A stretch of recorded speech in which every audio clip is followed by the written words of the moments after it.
Episode 91, Rom-coms, Unicorns of Love. First off, can we all agree that romantic comedies are just completely unrealistic?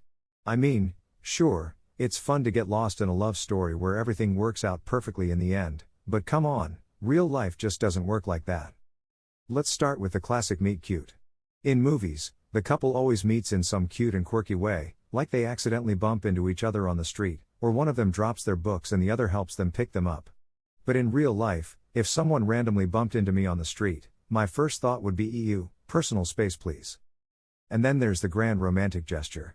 You know, the scene where the guy shows up at the girl's work with a boombox playing a love song, or the girl runs through the airport to stop the guy from leaving.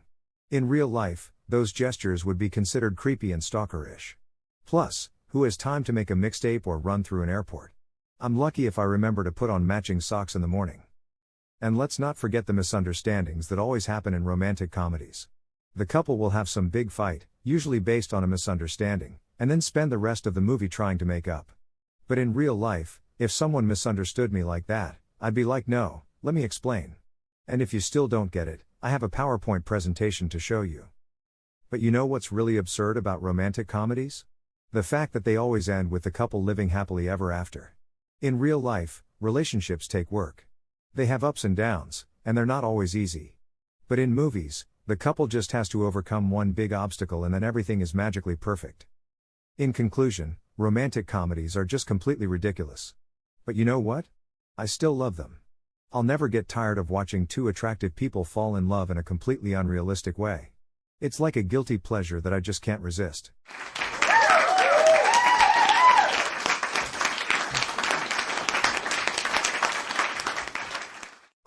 Romantic comedies.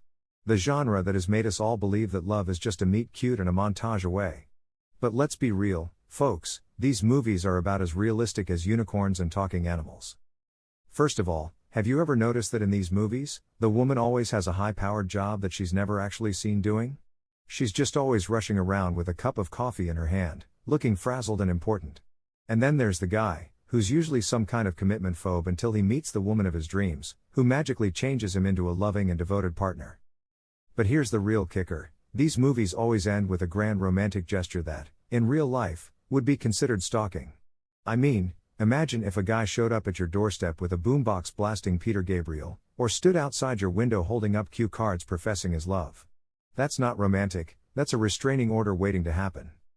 And let's not forget the endless misunderstandings and miscommunications that always seem to occur in these movies. If people just talk to each other like normal human beings, half of the conflict in these films wouldn't even exist.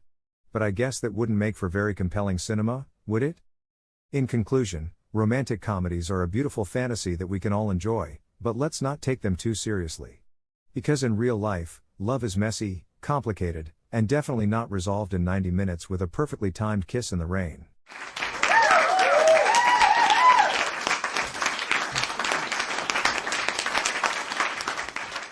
Have you ever noticed how romantic comedies are completely unrealistic? They always have the same plot: boy meets girl, boy loses girl, boy does some grand romantic gesture to win girl back. I mean, come on. In real life, if you lose a girl, doing some grand gesture is more likely to get you a restraining order than a second chance. And let's talk about the characters in romantic comedies. They're always these impossibly attractive people with perfect teeth and not a single blemish on their skin. Meanwhile, in real life, most of us have at least one weird mole or an unflattering birthmark. And don't even get me started on the dialogue in romantic comedies. The things these characters say to each other are so cheesy and cringeworthy. If anyone ever said some of the things that are said in romantic comedies to me, I would run for the hills. But despite all these absurdities, I still find myself watching romantic comedies. I can't help it, there's just something so appealing about the idea of finding true love and living happily ever after. And let's be real, sometimes it's nice to just turn off your brain and watch a movie where you know everything is going to work out in the end. In conclusion, while romantic comedies may be absurdly unrealistic, they still have a certain charm that keeps us coming back for more. So the next time you find yourself watching one, just remember to suspend your disbelief and enjoy the ride. Thank you, and good night.